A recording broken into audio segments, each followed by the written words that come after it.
নবীজি সাল্লাল্লাহু আলাইহি ওয়াসাল্লাম এর ঘনিষ্ঠ সাহাবীদের মধ্যে এক উজ্জ্বল নক্ষত্র ছিলেন হযরত ওমর ইবনুল খাত্তাব রাদিয়াল্লাহু আনহু।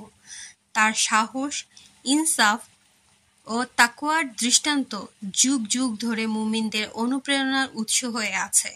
তবে তার এক গোপন অস্ত্র ছিল সালাতে খুশু, এমন এক গভীর সংযোগ যা তিনি আল্লাহর সঙ্গে স্থাপন করেছিলেন। একদিন হযরত ওমর রাদিয়াল্লাহু আনহু মসজিদে ইমামতি করছিলেন। সালাতে দাঁড়িয়ে তিনি তেলাওয়াত করছিলেন সূরা ইউসুফ। হঠাৎ একটি আয়াতে পৌঁছে তার কণ্ঠ আটকে গেল। তার চোখে জল, বুক থেকে নিঃশ্বাসের গভীর ধ্বনি বের হচ্ছিল। সাহাবীরা শুনতে পাচ্ছিলেন কান্নার শব্দ। তিনি পড়ছিলেন, ইন্নামা আশকু বাতশি ওয়া হুজনি ইলাল্লাহ। অর্থ, আমি তো আমার দুঃখ ও কষ্ট আল্লাহর কাছেই প্রকাশ করছি। সূরা ইউসুফ আয়াত ৮-৬।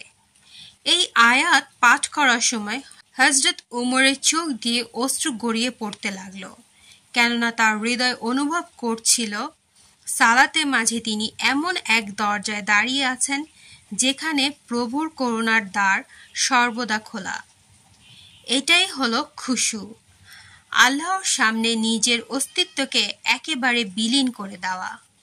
এটি এমন এক অনুভব যেখানে আত্মা কাঁদে, চোখ ভিজে যায়, হৃদয় নরম হয়ে যায়। রাসূলুল্লাহ সাল্লাল্লাহু আলাইহি সাল্লাম বলেছেন, আদায়কৃত নামাজ থেকে শুধু সেই অংশই কবুল হয় যেখানে বান্দা খুশু ও একাগ্রতা বজায় রাখে। সহিহ হাদিস। সালাত শুধু শরীরের নড়াচড়া নয়, এটি আত্মার কথা বলা, অন্তরের আরাধনা। খুশু অর্থ কেবল চুপচাপ থাকা নয়, বরং আল্লাহর সামনে নিজের অহংকার ভেঙে এক বিনয়ী দাস হিসেবে নিজেকে দাঁড় করানো। যখন কোনো মুমিন সালাতে খুশু নিয়ে দাঁড়ায়, তখন সে জানে এই মুহূর্তে সে দুনিয়ার সবচেয়ে বড় শক্তির সামনে, তার রবের সামনে। বন্ধুরা, আজ আমাদের নামাজ শুধু একটি অভ্যাসে পরিণত হয়েছে। রুকু সিজদা হয় ঠিকই, কিন্তু হৃদয় থাকে উদাসীন।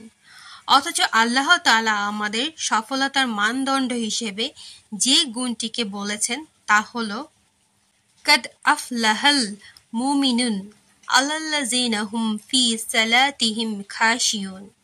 অর্থ, সফল হলো সেই মুমিন যারা নিজেদের সালাতের মধ্যে বিনয়ী থাকে। সূরা আল মুমিনুন আয়াত ১-২। আসুন আমরা চেষ্টা করি এমন এক সালাত গঠনের যেখানে থাকবে ভালোবাসা, বিনয়, কান্না আর আত্মসমর্পণ। এই সালাত হবে আমাদের জীবনের শান্তি, মৃত্যুর মুহূর্তে আশা এবং কবরের আলো। আল্লাহ আমাদের সবাইকে সেই মুমিনদের অন্তর্ভুক্ত করুন যারা সালাতে খুশু অর্জন করতে পারে। আমিন।